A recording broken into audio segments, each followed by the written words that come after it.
Welcome to the Brainfood Show. This is our last Christmas episode. I'm right about that, right? This is the last one. I think last week it was. It is. I had a bunch of other stuff, but I was like, that's enough Christmas. Let's move on. I was getting bored with it.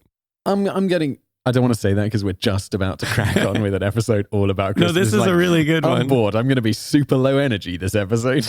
Well, you have to be interested. The first couple we did, like the sledgehammer one is one of my favorite, and it's like that. I'm like super interested after it's just like, I don't know, another Christmas one. If I'm not interested, it's not going to come across as interesting, when we talk about it. So like if we're bored, That's true. Yeah. There is other interesting stuff, but this was the most interesting. So we just stuck with that. And then we're going to move on to other interesting things. No, I have to say, this episode, you're right. It has one of my favorite of all time, as mentioned in the podcast last week. One of my favorite of all time episodes that we've done on Today I Found Out, all about the riot at West Point. So yeah, we'll get into that. Are we doing a quick fact to get things off? We are. And so here we are. It's basically... Here we are indeed. So we have a young woman. We do. She's an airline ticket agent. She is. And what she would really like to be... I'll stop. What she would really like to be is an author. She wants to be a writer, as many people dream of. And so, lucky for her, she has a friend named Michael Brown and the friend's wife, Joy. And so she's in Michael for, I don't know, people maybe in Broadway have heard of him, but he was a very successful, composer, lyricist and everything on Broadway, super rich, doing quite well for himself, a good friend to have. So Christmas of 1956, the couple send her a little present. And it's just basically, it is a year's worth of wages for her as her airline ticket agent job. And it came with a note saying, you have 1 year off from your job to write whatever you please. Merry Christmas.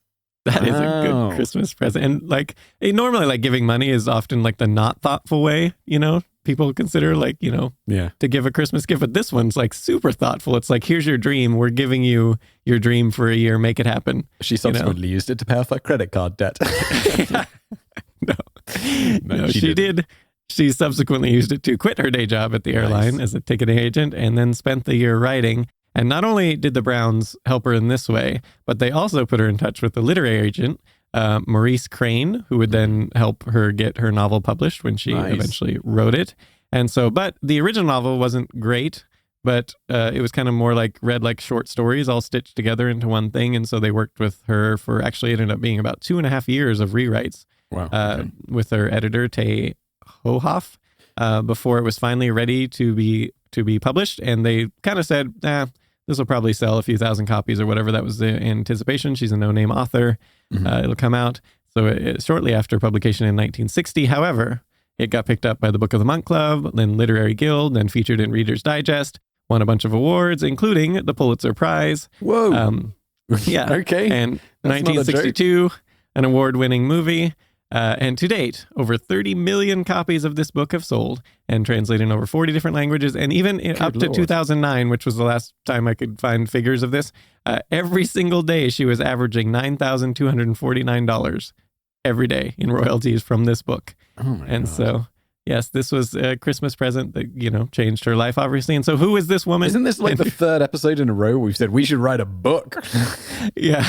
And a Christmas, something to do with Christmas. Wow. Yeah, but either way, this one was not so much to do with Christmas other than the present, but... Yeah, I was trying to work it out. What was the book?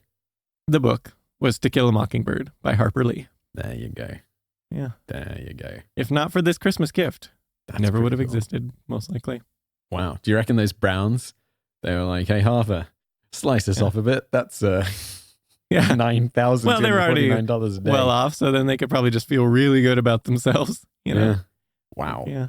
That's pretty cool. I like that. Yeah. I like that you left the title to the end because I was like, oh, what is it? Oh yeah, I was trying to do a Paul Harvey, the rest of the story, where he does at the very end, where he just gives the big reveal about who he's talking about. But it was nice. You did well. We should do that. We should do that more often, I think. Yeah. The problem is then, I don't know. I guess if Paul Harvey made it work for so long, I'd always be like, the first few times you do it, it's amazing. And then you're kind of be doing it and people will be like, oh my God, who is it? Who is it? And then at some point it's going to be so built up that there's no way you're not going to be disappointed by whoever's revealed. I used to listen to this as a kid and I loved it. I feel like every time it was always like, whoa, that was, like George Washington or like whatever. It's just some sort of the thing I feel like, but maybe I'm completely misremembering how that show actually went. And maybe he didn't even do this whole reveal thing at the end. Maybe that's just in my head, but I feel like that was a thing. I don't know. It seems pretty cool. Yeah. Today's episode is brought to you by Wix. Wix allows you to create a website for your personal brand, your business, your wedding, maybe a podcast, whatever else you can think of, really. Listen, I've got some personal experience with Wix. Wix knew we had a YouTube channel. They found out we were doing a podcast. You know this story. They were like, we can hook you up with that. You can make a website on Wix. It'll look great. It'll be perfect. And it was. On the homepage, I added the Wix podcast tool, and boom, all my episodes just appear there in a player with titles and everything. This is just one example of all the great technologically advanced features that Wix has. I mean, maybe you're a photographer. Maybe you need a beautiful gallery. Wix has got you covered. Maybe you want to run an online store. Well, Wix absolutely does that too. And Wix websites, they also look great on mobile with basically no extra effort. I didn't even know this before I was recording this ad. I was like, really? So I open up Chrome on my mobile. I type in brainfood.fm, where you can find our website, by the way, and it looks great. Like I say, I didn't even try. You can check out that website, brainfood.fm, to see what I'm talking about. But Wix offers unlimited pages and top-grade hosting, and that's for free. You can upgrade to their premium plans for as little as $5 a month if you want to get even more. Just go to wix.com/go/brainfood and get started. Again, that's wix.com/go/brainfood to get started. That supports this show. It allows us to keep doing what we do. And also, it's, Wix is a great experience. Just go do it. Now let's get back to the show. So what's the big subject today? Are we doing like one big subject, or is this kind of tradition? This one's kind of a little bit of a more random bonus facts, but kind of the two main ones are going to be this Riot, and then we'll just have kind of a lot of little bonus facts and stuff to go. But are we starting with the Riot? Yeah, the eggnog Riot. So as you might imagine, you get young cadets, together, young men basically. They drank a lot, So early 19th century is the setting here at the United States Military Academy at West Point, which was founded in 1802. And right from the beginning, they were kind of known for their drinking. It became a problem. Obviously, it's a military academy. They would like to not have, drunken guys with guns and stuff going around. So to stem this, 1826, the academy's superintendent, General Sylvanus Thayer. Best name ever. General Sylvanus Thayer. Yeah. It's pretty good. Sylvanus, you don't really hear that much anymore. I've never heard it before in my life. No, I've heard of it before, but it's like, so that's kind of a cool name. Yeah. I don't know. Either way. So he decides to ban alcohol, right? So completely, you can't have it on campus anymore. But this became a problem because the cadets are like, hey, we got Christmas coming up and we want to have a party and we want to have some eggnog and some stuff. And so you'd usually add like rum or whiskey to the eggnog. And so that's like the whole point is to, of eggnog in the first place. I mean, like modern, you can just get it at the grocery store with no alcohol, but like traditionally, a lot of alcohol was included of various types. So they decide to smuggle in some rum and whiskey. And so there's a few taverns around and they settled on Martin's Tavern. And so they want to, it's actually some students in the North Barracks that do this. So 3 cadets, they cross the river, they go to the Martin's Tavern and they buy 3 or 4 gallons of whiskey to bring back. And then they bribe, when they come back, of course, they have to get back in, they have to bribe the person, kind of the gatekeeper type thing. And so they gave him 35 cents, which is about $7 today, to look the other way. As he must have been low paid. Yeah. He's like, whatever, I don't like care. Like a $7 bribe. When you buy like a fancy latte. Yeah. Yeah, so they smuggle it in, so the fateful night's Christmas Eve, they just two people are put in charge of kind of making sure everything stays calm in North Barracks. Is Lieutenant William A. Thornton and a Captain Ethan Allen Hitchcock. I gotta ask, is that how you pronounce that word in the States? Ethan or what? Which one? No, the barracks. I think so. That's I could cool. just be completely That's so different. What do you say? Barracks. What did I say? Barracks. I could just be pronouncing it completely wrong. That's 100% possible. In that case, I'm sorry for bringing it up. I didn't mean to criticize. I was just like, that's so weird. Especially because we've also got the lieutenant thing going on today, which we discussed previously. Ethan, however, I believe we pronounce the same way. Barracks. Is that what I was saying before? Barracks. Like okay, Barack it's probably Obama. barracks. Yeah, No, all right. carry on. It doesn't matter. This is my whole, just to bring up the whole pronunciation thing again. This is the thing. Like, it is so easy to be pronouncing words wrong that you just don't, even common words, because no one is like a dick like I am to you right now and saying like, excuse me, but you're clearly pronounced. Like, we did a video about Leonardo da Vinci. Yeah. On Biographics super recently. I spent the whole video calling him Da Vinci because no one in my entire life has deemed to correct me. I know this because people hopped onto YouTube to tell you that you pronounced it wrong in Biographics. I know. So literally in the comments on a random YouTube video, it's like, dude, they were still getting on you about it. I know, but it's like we do have these mental blind spots. And the thing is, if anyone else, it's like, you know who doesn't criticize me for that?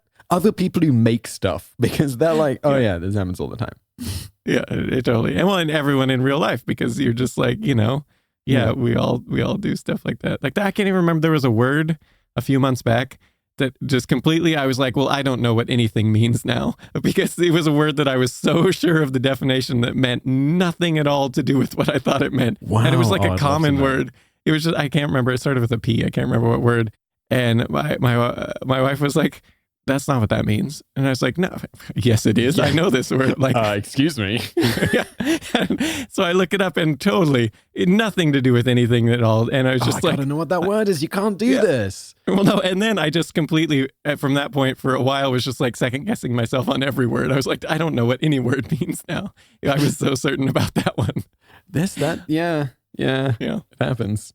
But like I say, no one in the real world, except for your wife, will take you aside and be like, listen, you've not been using this word correctly. You should check this. Yeah, exactly. Or people on the internet, which is another reason why, because usually at this point, I've written millions of words on the internet. You'd think I'd have stuff down, but here we are. We are all flawed humans. Yeah. So going back to the eggnog riot. So about 4 a.m. Where was this taking place? I believe it was in the barracks. Sorry. Barracks. All right. So the Hitchcock and Thornton, they go to sleep. And it's Barack, but wait, it's Barack Obama. So this would be in the barracks. Barack. That sounds okay. Yeah. So they're asleep. 4 a.m. though, Hitchcock, he gets awakened. There's some noise going on and the cadets above him. So he goes up and he finds some very drunk cadets. And then he orders them to go back to your rooms, people, and nothing, whatever, just go back to sleep. He's not, it's Christmas Eve or Christmas Day now, I suppose.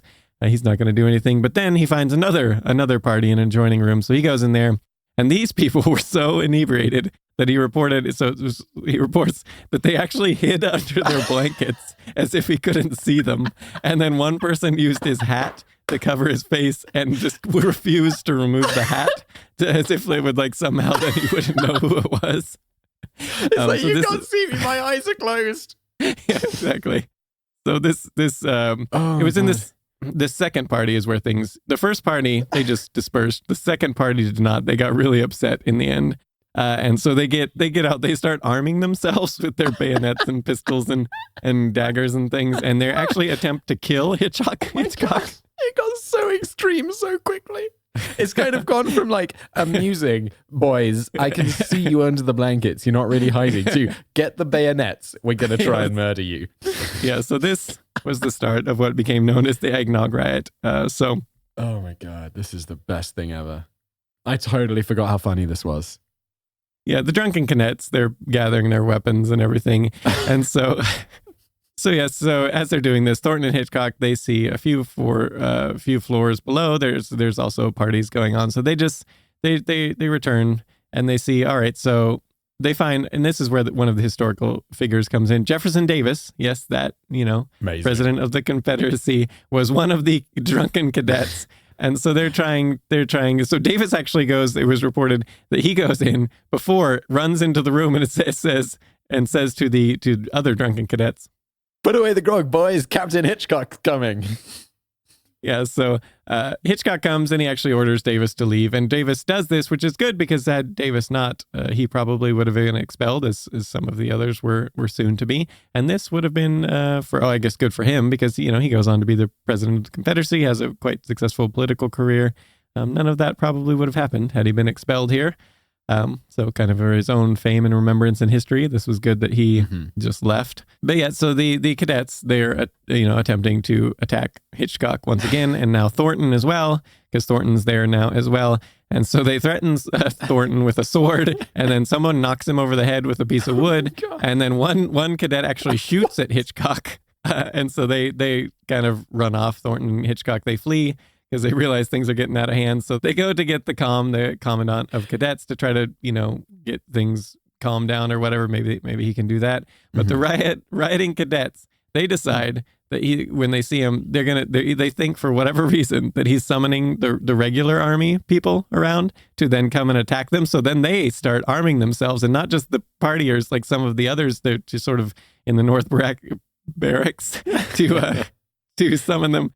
To basically, so they're getting all their weapons and they're kind of defending the honor of that section of the things. So they kind of forming a little army in there. And so eventually they did, the calm came and was able to calm everything down. And then that was kind of the end of things on Christmas Day. It ended. Amazing.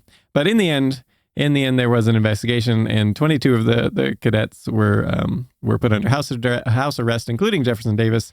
But in the end, I think, what was it? Only 11 of that group ended up being expelled. But also Robert E. Lee was part of the testified for the defense of the students. Oh. So he was also involved in some manner as well. So yeah. So then a couple decades later, when they built some new buildings and stuff, they actually designed it so the cadets would have to go outside to get between floors and stuff. So they couldn't all sort of like fortify staircases and stuff. Wow. And things like this. So that couldn't be a thing that happened anymore. So yeah, that was the eggnog riot. I don't know what, like I said in the last episode when we talked about the burning goat, I don't know what it is about like just drunken mischief that is quite so amusing.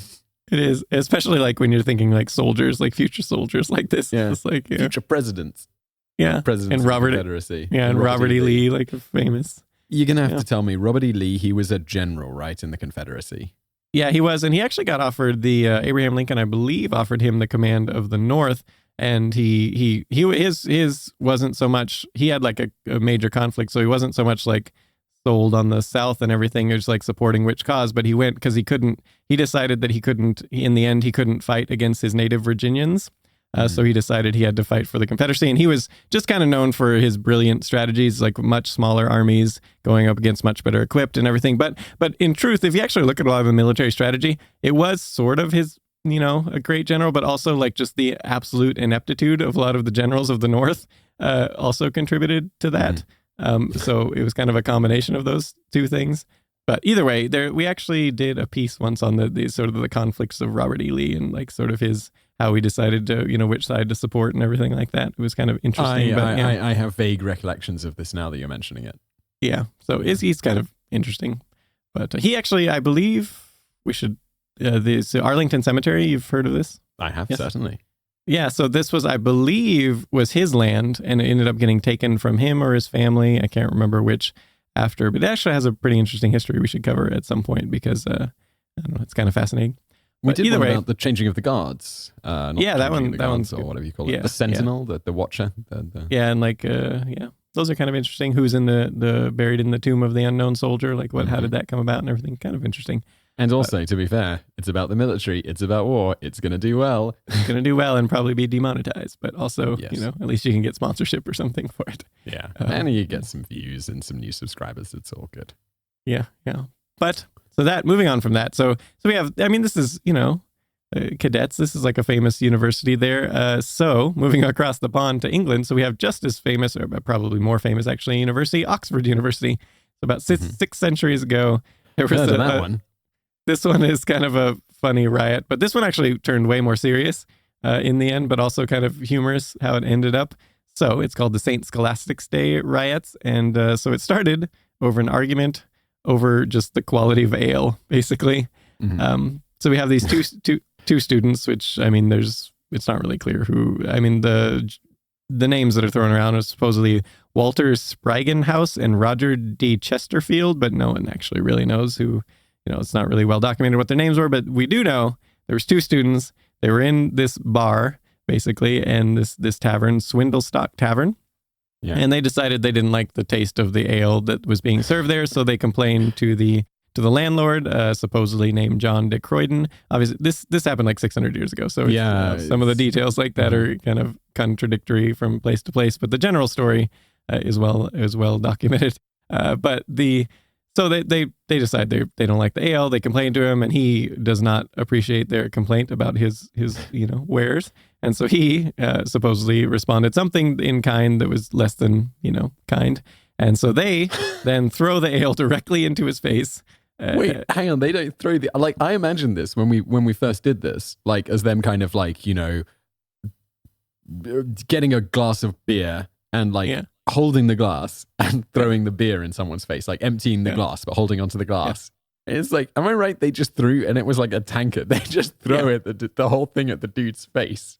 Yeah, this is exactly what happens. And so what the immediate aftermath, it's not really clear exactly how this happened, but so at some point, the infuriated landlord, he goes and rouses the local populace by ringing the church bell vigorously to get everyone to come out to see why are they ringing the bell. And the students on their end also became furious, and they ring their own bell at the university's church, to rally all the students to their side. And so then we have these two groups. We have the general populace, and then the students all gathered, and then just a massive riot ensued in which it was a few thousand people basically just going at it, at each other with bows and arrows, swords, axes, everything. And this one, obviously, unlike the eggnog one, actually turned really serious because it ended up being 63 students were killed and 30 of the townsfolk were killed. And so you might think at this point, like, really?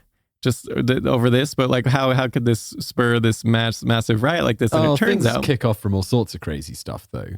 Yeah, but at the same time, like, really, why would the townsfolk all hate these students? And it turns out they already hated the students, as just because there had been a lot of like tension between the university and the general town folks, because the university students at this time, they were exempt from a lot of taxes. They were above the law in most ways. They could kind of just do whatever they wanted. And they just had a lot of privileges like this, and they treated the townsfolks generally pretty horribly. I would say this isn't something that is absolutely unheard of today. Like in a big university town, there will be a divide between the... Yeah. The students have to pay their taxes and stuff, but like there's definitely like I think there are divides. Yeah, so anyway. Especially back then you have like, these were all probably the rich and royalty, the rich kids and stuff like that. And then you have the common folk, they were already that sort of divide happening there. So yeah, as noted in that, and we have a little the students do seem kind of to be in the wrong here. Totally. Like at least with this, it's like, I don't like your beer. Too bad. Don't drink it then. And then they throw a tankard in his face. Yeah, and this was just sort of common behavior. So we have like student resistance, a history of the unruly subject, where it notes. At the turn of the 13th century, thousands of students roamed the streets, randomly attacking hapless citizens and sheriffs who couldn't touch the marauding students out of fear of state retaliation. Yeah, and so this actually wasn't the first riot that had happened because of this. So there was one a little bit before, the Oxford students and the town folks. So some Oxford students had murdered a townswoman, God. and gotten away with it scot-free. So this caused a little bit of a riot. And it turns out some of the students fleeing this one ended up helping found the University of Cambridge. They kind of moved to a new location. So second oldest university in England after Oxford. So, but in any event. Wow. So yeah, they were above the law. Basically, this was the problem. And so this major riot happens, lots of people die. And this just show you kind of how this went. So like King Edward III, when he heard of the riot, instead of just, trying to see, what happened? And like, clearly this is the students' fault in the first place. Instead of that, this is kind of where I think some of the funny part comes in. So he imposes these penalties on the town itself. The townsfolk are in the wrong, in his opinion. So forcing the mayor to march bareheaded to the university to beg forgiveness from the vice chancellor. He also has to pay a fine of 63 pennies, one for each of the students killed. And not just right then, but every year for all time was the law, like forever. And this lasted for 500 years.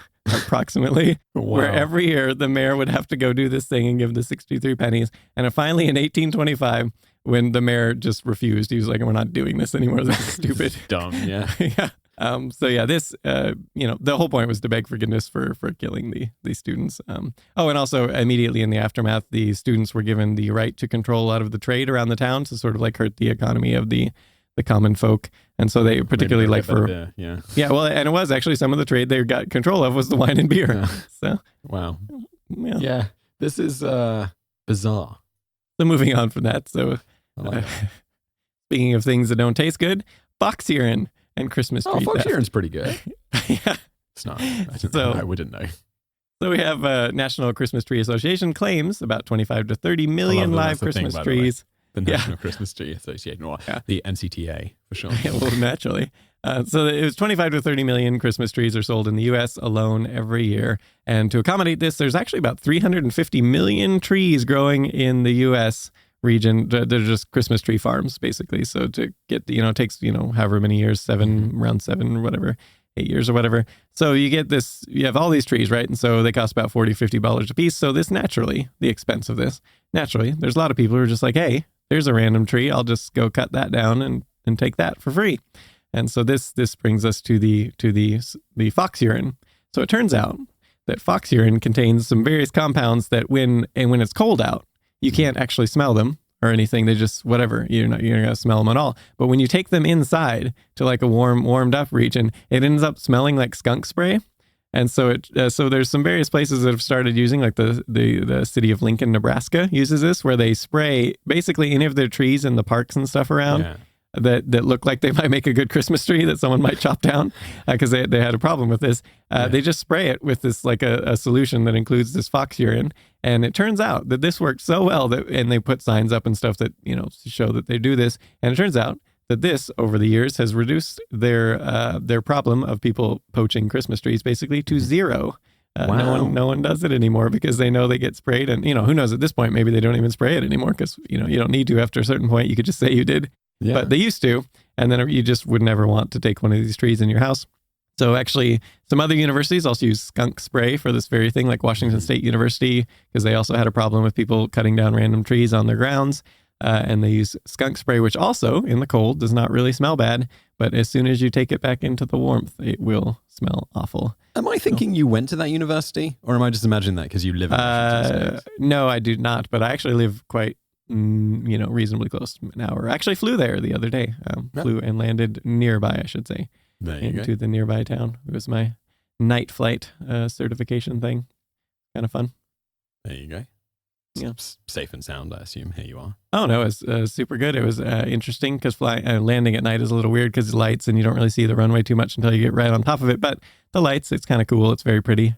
You just really don't want the engine to die at night because then you're not screwed per se, but it's not a good time. The chance of death is much higher. It's extremely high because you can't see the ground until you get really close to it. Whereas when it's in the daytime, you can be like, oh, there's a nice field. I'll go land in that. At night, not so much. So, but engine didn't die, so that was good. Good times. Yeah. All right. So I just thought that was kind of an interesting side. So we're kind of in the bonus facts section, which probably should have mentioned. So now, who wrote The Night Before Christmas? Because it turns out this one, one of the most famous, it's kind of a tradition thing. Maybe we should put it in the tradition episodes, but it was originally called A Visit from St. Nicholas, and it was first published on December 23rd, 1823. Mm-hmm. And it was published anonymously, actually, in the New York Sentinel. No author listed. The person who delivered it did not say who wrote it, and it was actually one Clement Clark Moore is thought to be the one who wrote it, and it was a friend of his that delivered it. So this was kind of the connection, the first connection to like, oh, maybe it was this guy who did it. He was actually a professor of Greek and Oriental literature. Mm-hmm. And so most people think he wrote it today, and he eventually would go on to say that he did write it, but he denied it for a long time. And it was kind of thought that he denied it because he was, a very distinguished, professor and educated person, and he didn't want to be associated with this children's story, basically poem. But it turns out, so one of the reasons this thing is so significant is because a lot of the traditions we think, like when you think of Santa Claus stuff, even though Santa Claus is never actually mentioned specifically, it's St. Nicholas in the actual thing, the word Santa Claus are never said, but a lot of the ways we depict him. So at this time, there was lots of different ways to kind of this St. Nicholas character depicted. A lot of the traditions were random. Like, it wasn't really solidified as like, he's like this jolly old guy, type thing. It wasn't really around. And this one kind of solidified that as the depiction of how we think of Santa Claus, basically. So like things like the also the names and the number of Santa's reindeer, where this one kind of solidified that as the tradition. His means of transportation, using reindeer at all. Like, so before there was lots of different ways. The fact that he even visited houses on Christmas Eve rather than Christmas Day was another one that popularized that concept. And like I said, the overall appearance of Santa Claus, and that he always brought toys for children and everything like that. And the flowing beard, rosy red cheeks, everything like that. But one thing that is different, if you actually go look, I think you don't always pick up on it when you're reading it. But so how does Santa get down the chimney? The common thing is, he uses magic, right? He shrinks himself or whatever. But at the time, this sort of idea was not, he didn't use magic. So like in this poem, if you look at it, it's a little old driver and his little round belly and chubby and plump, and his tiny reindeer, and his miniature sleigh is mentioned, and their little hooves. And so he was just a little miniature like thing. And so he could just fit down the chimneys naturally with no magic needed. We've got him all wrong. Yeah. It's a tiny thing. Yeah, otherwise the depiction is basically like you think of it if you go read the story or whatever. And his story was, again, just kind of solidified that as the way we think of Santa Claus, and it's sort of come about today. So it is, he did not claim it as his own. And finally, when he did his anthology in 1844, his children convinced him to actually go ahead and admit that he wrote it, because people had already thought he did anyway, because his friend was the one who delivered it and all this. So he finally claimed it, but there is, so apparently there is a distant relation of Moore's that some people say actually wrote it through his wife, was Major Henry Livingston Jr., who did not at any point claim that he wrote it, but his children claimed that their father had. Yeah. They claimed for like 15 years before that their father had told him the story, and like there was like a thing. So yeah, they claimed they did it, and they claimed they lost the original manuscript in a fire, which is like, whatever. Come on, guys. Yeah, there's actually no evidence really that he did at all write it. So, but a lot of people still claim that it wasn't Moore, but most people think it was Moore, and that kind of interesting. I just thought it was kind of interesting the way that originally, like, we had all these different ideas of Santa Claus and Saint Nick, and it was kind of just solidified by this one little poem that he wrote and published anonymously for some reason. We just made a biographics video about Santa Claus. Really? Yeah. We did one. We've done 2 fictional people so far. We did one on Sherlock Holmes on April Fool's Day, and it was one of my favorite ones because people were commenting like, you actually convinced me that I was wrong about him being a fictional character until the end, when you were like, no, he's definitely a fictional character, but thanks for believing. Yeah. And then we did one about Santa Claus, so I was reading about this stuff recently. Yeah. Interesting. All right, so now we're going to go into a little bit more rapid fire bonus facts. Again, so 1930s Montgomery Ward, they have this thing where they give away promotional coloring books just to get people to come shop, basically. They're free. What is Montgomery Ward? It's just like a big, shopping, you think of like a shopping chain thing, like you buy all sorts of stuff. So I don't even know if they're still around. It is a shop, Simon, you idiot. Yeah. I'm not sure if Montgomery Ward is even around anymore or if they went out of business. But it's probably like purchased by Unilever. Yeah. The original Montgomery Ward is not around. It was went from 1872 to 2001 and now is defunct. But I think there must be still a new one. Either way, back to the story. Yeah. Back to the story. So they give away these things, but they decide they want to save some money in 1939. And so they're going to have one of their own people just write a new story. And so they don't have to buy these things from someone else. They can just print them themselves. So they pick Robert L. May. He's a copywriter for Montgomery Ward, and he was just kind of known for being good at, writing little short stories and stuff like that around work. So they just, have him do it. So he writes a Christmas story. Basically, he comes up with, he wants like an ugly duckling type tale. He thought that would be good. And he actually set it to the same verse as 'Twas the Night Before Christmas. And eventually Denver Gillen was a guy who was an illustrator at Montgomery Ward. He ends up illustrating the book. And so this thing is a hit, 2.4 million copies given away the first season after its creation. And it did have a little bit of a downturn during the World War II because of, rationing and stuff. But afterwards picked up right back. And today it's a Christmas classic. So what was this promotional giveaway story? And it turns out it was Rudolph the Red-Nosed Reindeer. Still a classic today. Yeah, absolutely. And there you go interestingly, with you're like, what is this? It's a mystery. Oh, it's this popular thing.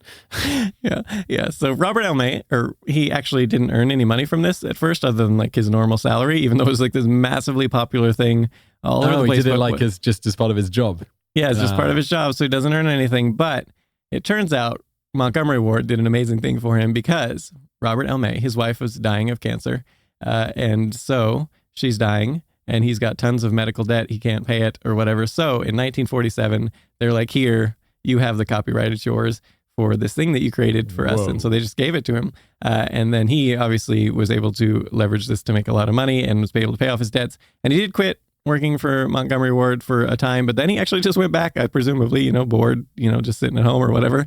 So he went back and worked for them again and just retired ultimately in 1971. So he worked for them for quite some time. Just probably something to do. But yeah, dude, he must have made some serious money. Like totally, yeah. The rights to Rudolph the red-nosed reindeer. This is what I'm saying. A Christmas story. That's what you got to do. Something to do with Christmas, and you just got to get it to catch on a little bit. And it can be something silly. People like silly things. And if it's tied into somehow allowing people to throw a party, that's even better. Yeah, like this. We should do a Christmas story about the eggnog riots. Yeah, something. Yeah. Got to come up with something. But either way, so now, moving on. Joy to the World is a common Christmas song today, right? Mm-hmm. But it turns out this is not really like a Christmas song. If you actually go look at the lyrics, it's actually about Jesus's projected return, not his birth. Yeah. Really? And so everyone thinks it's a Christmas song, but actually just go read the lyrics. It's not what it's about at all. That basically that one. And so now moving on to another one, Winter Wonderland. So a lot of people think, some people know what a parson is, right? I feel like maybe in Britain, right? Is this more of a known, like what a parson would be? Isn't he like a church person? Yeah, exactly. But in the song, a lot of people have the misconception that this is actually a guy just named Parson, like a first name Parson Brown. No, I wouldn't think that. Okay. Yeah. And so this kind of changes the lyrics a little bit. So, like when they're like, he's going to marry them or whatever when he's in town. Is this the song like, da da da da da da da da? Yeah, exactly. I like that song. Yeah, so that lyric is basically just to be like, if you actually just know he's a minister, they're just saying like, yeah, when you come in town, if I'm going to marry someone, you can do you can be the minister or whatever. But so yes, that's a common misconception, and so that is that one. So now moving on, Jingle Bells. Jingle Bells is another Christmas song. Dude, these are rapid fire. I'm like, okay, yeah. Next one. Yeah. Jingle Bells. It's a Christmas song, right? But no, it's not a Christmas song. It's actually at the time it was written, so there's a lot of these songs that are basically literally just fast cars and picking up women songs. Like this is like the teenagers of the day. These were the songs they were singing, and Jingle Bells is one of these. Wow! And if you go look at the full lyrics, it's quite it's quite obvious that that's what it is. So if you like pretty obvious. For instance, we have the lyrics. It says, "I thought I'd take a ride, and soon Miss Fanny Bright was seated by my side, and then." Go it while you're young. Take the girls tonight and sing this sleighing song. Oh, yeah. And so it was originally called One Horse Open Sleigh, and that was made by James Pierpont sometime around 1853, 1857 or so. And this was just these were sort of these. Again, it's just like fast cars and picking up women's songs. There was tons of them like this at the time, and so or at the time, really, really slow cars. yeah, they had their sleighs and stuff.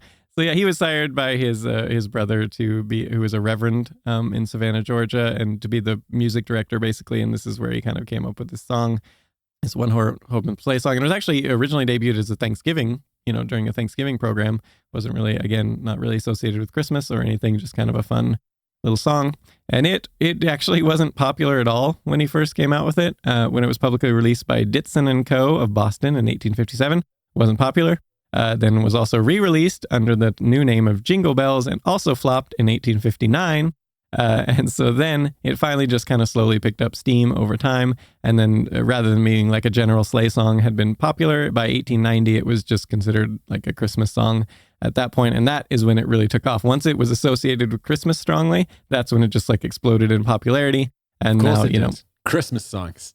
Exactly. And so now it's it's in one of the top 25 most recorded songs of all time, that one. So, and wanted to mention just briefly to finish up here, Jingle Bells. So they have the line 240 as his speed, right? So like I was wondering like what does that even mean? What 240 is the speed? You know, how fast is that actually? Turns out it's about 22.5 miles per hour because what they're saying there is 2 minutes and 40 seconds for the mile. Okay.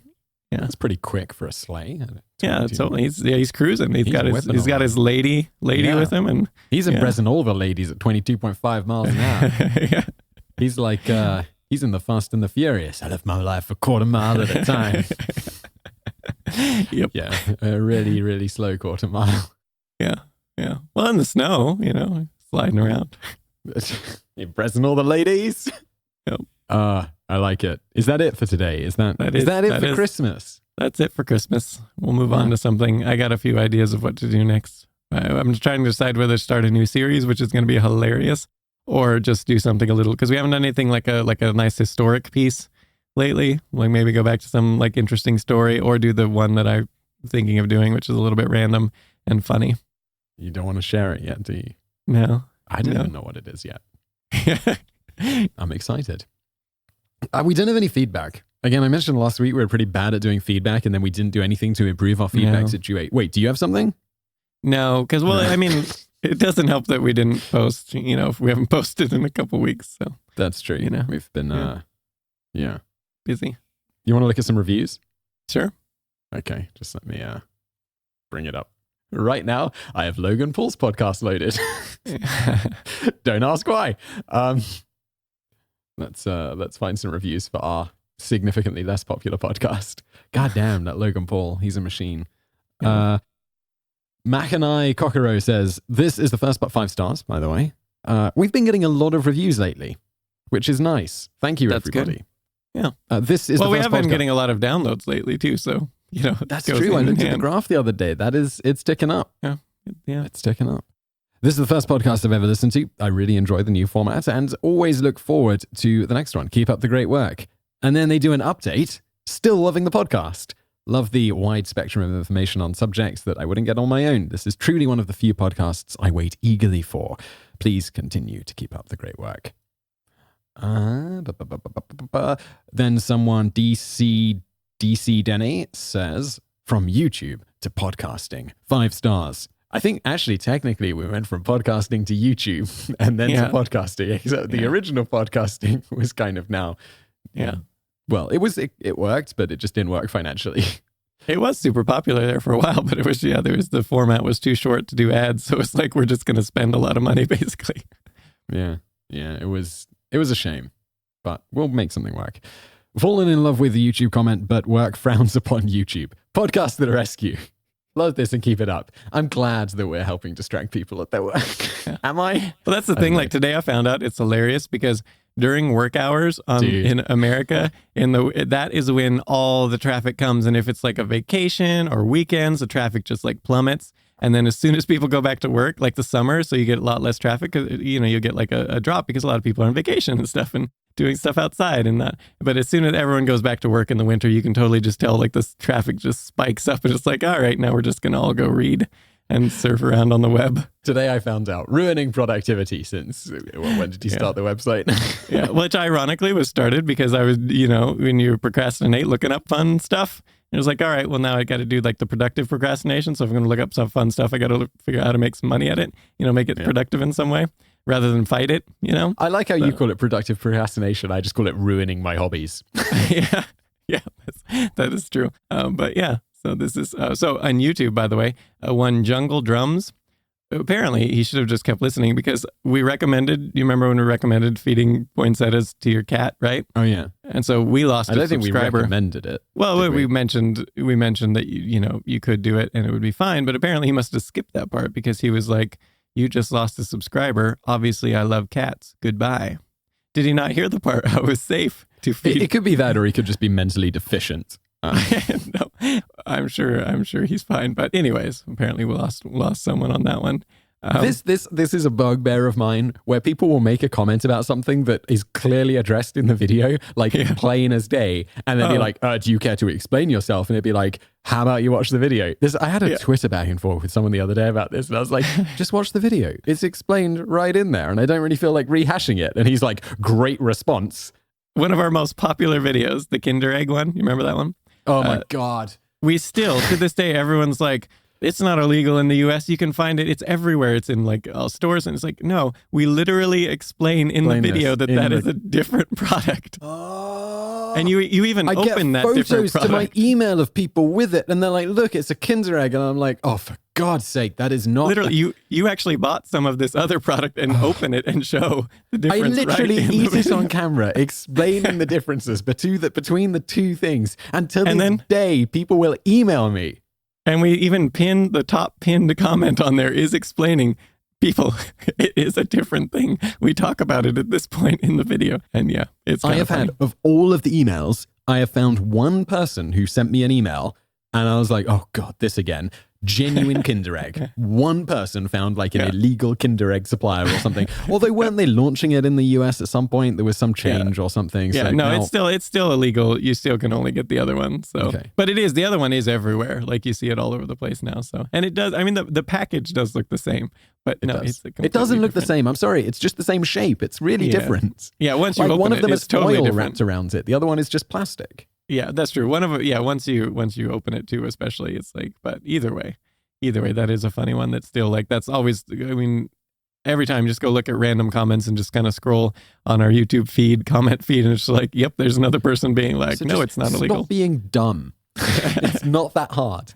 It's not complicated. Just stop it. God. I mean, I'm probably going to take some flack for this because it's like, well, people do that. They're watching your video. Come on, guys. Clearly not paying attention. Oh, no way. Literally, I just click our comment feed and this is 11 minutes ago. Someone is saying that exact thing. What? You know? That it is the Kinder available? Egg. Yeah, that is actually available in the US. So welcome to our world. Anyway, on that cheery note, Merry Christmas, everybody. We'll be back after the holiday season with some more episodes. Yeah, so, on something. Thanks for listening. Yeah. Do leave us a review. What were we saying? When we get to 300 reviews, we're giving away an Amazon gift voucher of $300. 300 reviews, $300. Yep. Go do that. Wherever you want to leave it. iTunes, Stitcher, Podcast Addict, wherever people get podcasts these days. So go do that. It'll be fun. Anything else we need to add? Nope. I think that's good. Cool. Let's wrap it up there. Thank you, everybody, for listening, and Merry Christmas. Happy holidays, whatever politically correct thing I have to say. I'm not even a religious person, but I feel like these days you got to be like, and don't forget every other holiday celebration. Or there's also the may Krampus not take your child away in a wicker basket. I like that. That's what I'm going to say to people this holiday season. All right. Good to talk. Bye. Oh my God. It got so extreme so quickly.